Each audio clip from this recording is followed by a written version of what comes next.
Bethany Cherry with Expert Village. Now that that's done, we're going to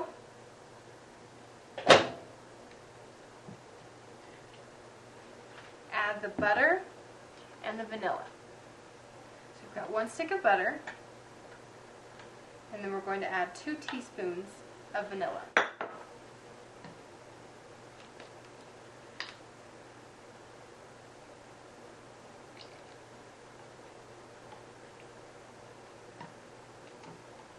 And after we mix this up really good, we're going to cook this mixture until it's nice and thick.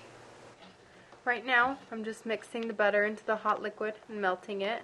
If it doesn't melt all the way, I'll just microwave it a little bit more and it will melt really fast. I microwave this mixture for about 10 minutes, stopping it every 2 minutes to mix it up really well. And if you can see, it's not super thick, but the liquid does have a thickness to it.